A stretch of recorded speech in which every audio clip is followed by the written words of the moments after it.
Olá meus camaradas, como vocês estão? Seja bem-vindo ao primeiro vídeo do que talvez seja um quadro novo aqui no canal. Queria uma maneira interessante de interagir com vocês, então resolvi fazer um vídeo que é um estilo meio frequente em diversos canais. Basicamente vocês fizeram suas perguntas e eu vou respondê-las, de forma direta e talvez rápida. Serão provavelmente vídeos mais curtos. Eu selecionei a pergunta de vocês de forma aleatória e algumas que eu achei muito interessante. Então se o que você perguntou não apareceu aqui, não se preocupe porque pretendo fazer mais vídeos assim. Basta ao longo das publicações do canal vocês irem enviando a pergunta de vocês, que eu vejo todos os comentários dos vídeos. Enfim, já falando como de costume nesse canal, se você puder nos apoiar deixando seu gostei, compartilhando o vídeo e comentando vai ser de grande ajuda. E caso você goste do conteúdo que eu produzo nesse canal, não deixe de se inscrever para não perder as futuras publicações.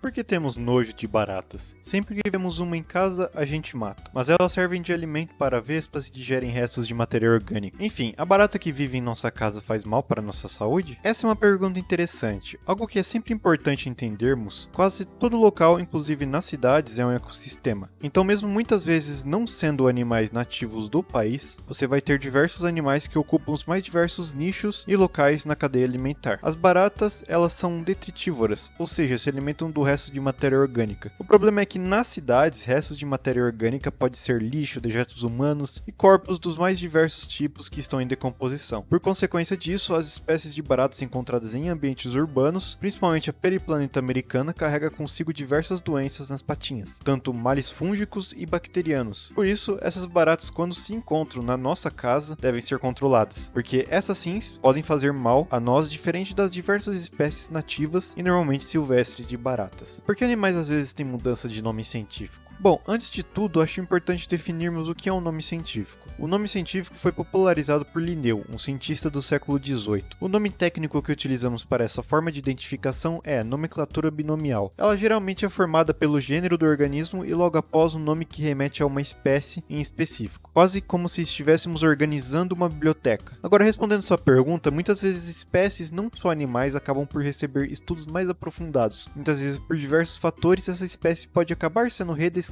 em um gênero diferente ou em uma espécie diferente, e às vezes o que pensamos ser uma espécie pode ser na verdade duas. Então essa espécie descrita acaba por receber um novo nome. Qual é o organismo menos complexo? Bom, é um pouco difícil dizer, porque para muitos o organismo menos complexo são os vírus. Só que assim, uma das maiores discussões dentro da academia é se o vírus é ou não é um ser vivo. Não vou dizer o que eu acho, porque essa é uma discussão muito profunda, então como eu vou desconsiderar o vírus, eu diria que são os procariontes, que são as bactérias e as arqueias, já que eles não possuem uma estrutura tão organizada. Literalmente, seu DNA fica todo espalhado pela célula sem organização nenhuma. O que aconteceria se as baratas permanecessem do mesmo tamanho que possuíam na pré-história? Elas seriam um dos principais predadores da humanidade? Bom, supondo que as baratas fossem enormes hoje em dia, o que provavelmente não seria possível por uma série de fatores, mas suponhamos que fosse possível. Baseado no hábito de alimentação das baratas atuais, acredito que não seria um de nossos principais predadores, porque a maioria das baratas não apresentam hábitos predatórios nem ocupam um nicho que faz essa função de controlar outras populações de animais. As baratas apresentam uma alimentação voltada a restos praticamente. Se duvidar, nós seríamos seu principal predador. Pode parecer nojento, mas eu não duvidaria nada. Mas é difícil tentar decifrar como seria o mundo atual se a evolução tivesse tomado caminhos diferentes, porque as possibilidades são infinitas. Teria como modificar nosso DNA com um desse ser vivo, tardígrado, e tentar melhorar nosso corpo para ser mais resistente? Olha, eu diria que é impossível por três principais razões. A primeira é porque genética é algo extremamente complexo, e alterar nosso código genético assim do nada e com grandes alterações não é algo que seria tão simples quanto parece. Na verdade, eu diria que até é impossível. Falando nisso, isso me deu uma ideia de vídeo para o futuro. A segunda questão é uma questão morfológica. Nós seres humanos não somos adaptados e feitos para o processo de criptobiose, assim como os tardígrados. Por exemplo, no processo da criptobiose não conseguiríamos nem chegar na fase em que os tardígrados se desidratam totalmente, porque se perdemos toda a água no nosso corpo, perderíamos aproximadamente 70% do nosso corpo. E a terceira é por uma questão ética. Uma boa parte das pesquisas envolvendo genética, principalmente humana, envolve bastante discussão e debate se é algo ético ou não é. Porque os animais mas invertebrados em geral têm uma biologia tão diferente da nossa, biologicamente falando. Existe uma velha frase muito usada que é: a vida sempre encontra um caminho. Os primeiros invertebrados surgiram provavelmente no final do período pré-cambriano e início do cambriano, que é a época que se originam as primeiras formas de vida pluricelular que podemos chamar de animais, sendo provavelmente semelhantes aos poríferos, que são as esponjas marinhas. Os vertebrados foram surgir a partir dos invertebrados aproximadamente 500 milhões de anos atrás, no período cambriano, sendo seus primeiros exemplares peixes agnatas, ou peixes sem mandíbulas, grupo que tem representantes vivos ainda hoje. Desde então, esses grupos de vertebrados começaram a tomar um rumo evolutivo bem diferente dos invertebrados, levando o desenvolvimento de animais morfologicamente diferentes do que se tinham em abundância nesse período, fora o fato de que nosso ancestral em comum dos invertebrados já é bem antigo. Dando uma pequena definição superficial de vertebrados, são animais que apresentam um esqueleto de sustentação interno, tendo um crânio que tem uma coluna vertebral como continuação, enquanto os invertebrados possuem um esqueleto de sustentação externo, como exoesqueletos de quitina, por exemplo. Lembrando que só pelo fato dos vertebrados terem sido uma novidade evolutiva nessa época, isso não nos torna mais ou menos evoluídos que os invertebrados. Se eles e nós estamos vivos, é porque nossas adaptações foram boas o suficiente para que não fôssemos extintos e sobrevivêssemos às pressões ambientais. Inclusive, o mundo animal é dominado pelos invertebrados, mas esse é um tema de vídeo futuro. Enfim, espero ter conseguido responder sua pergunta. Podemos fazer com que animais entendam com que necessitem de nós para sobreviver, estilo simbiose, animais e insetos? Olha, podemos até desenvolver simbiose com outros seres vivos, daqui a alguns milhões de anos, quem sabe. Acontece que não existe uma definição exata para simbiose no meio científico. Porém, simbiose, na definição que conheço, é uma relação entre duas ou mais espécies diferentes, na qual elas colaboram juntas adquirindo grandes vantagens no ecossistema. Existem as obrigatórias, como os líquens, que são junções de fungos e algas, além de nós seres humanos e micro-organismos que vivem em nosso intestino, nos ajudando nos processos digestivos e proteção também. Existe a simbiose facultativa, que é quando as espécies podem colaborar, mas não obrigatoriamente, como no caso dos peixes limpadores, que removem restos de outros peixes e se alimentam deles, que removem restos de alimento e outras matérias orgânicas que não são do peixe, tá? Só deixando claro isso. Os dois saem ganhando nessa relação, porém, eles não precisam um do outro. Acontece que para dois seres conseguirem fazer o processo simbiótico, é necessário que as espécies em específico vão desenvolvendo essa relação com o passar dos anos de evolução, levando provavelmente milhares a milhões de anos. Por que nós precisamos de tantos insetos para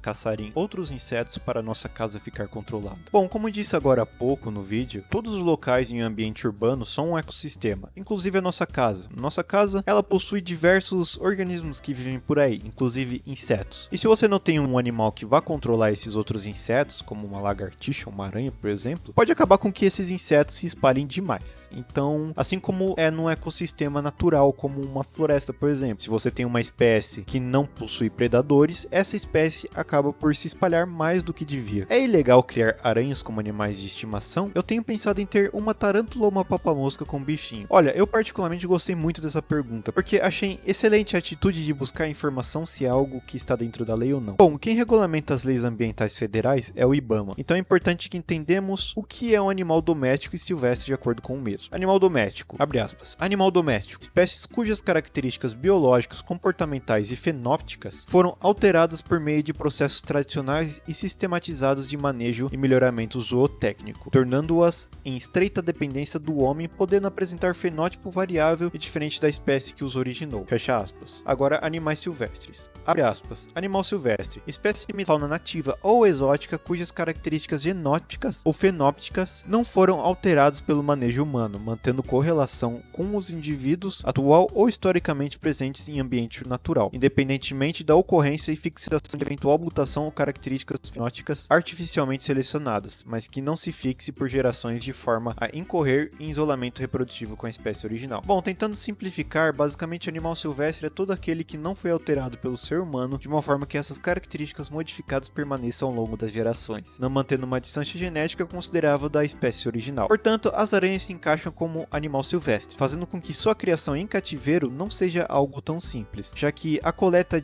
desses animais, independentemente da fase da vida no ambiente natural, principalmente espécies nativas, é proibido. Porém, existem algumas espécies de animais que você pode manejar e criar com uma autorização especial, pode ser emitida pelo IBAMA e os órgãos ambientais estaduais e municipais do local onde você vive, e ser obtida de forma legal através de um criador autorizado, ou tendo um aval de alguma instituição de pesquisa ou ensino superior como como alguma universidade para fins de pesquisa. Só não tenho certeza se os dois itens se aplicam às aranhas. Inclusive falei com um contato que entende melhor de aranhas do que eu, e esse meu contato me disse que até onde ela conhecia, a posse de uma aranha só poderia ocorrer em caso de pesquisa, ou caso você trabalhe em uma instituição que trabalhe com elas de alguma forma. Só que assim, mesmo se você conseguir uma, você ainda precisaria ter um forte conhecimento sobre elas e ter um ambiente bom para que ela viva. Fora que você teria que tomar muito cuidado se for uma espécie exótica, já que ela pode acabar se tornando uma espécie invasora caso escape. Mas se você estiver a fim de criar um animal diferente, tem uma lista do IBAMA que ele mostra os animais que podem ser criados sem uma autorização específica, só procurar na internet. E você também pode consultar o órgão ambiental da sua região para ver o que é permitido ou não, porque isso depende muito da espécie ou subespécie do animal e da forma de aquisição. Bom, meus amigos, é isso aí. Espero ter conseguido responder as perguntas de vocês. Novamente reforçando, se esse vídeo der certo, pretendo fazer mais deles no futuro. Então, se sua pergunta não apareceu aqui, não se preocupe porque terá mais oportunidades no futuro. Até semana que vem.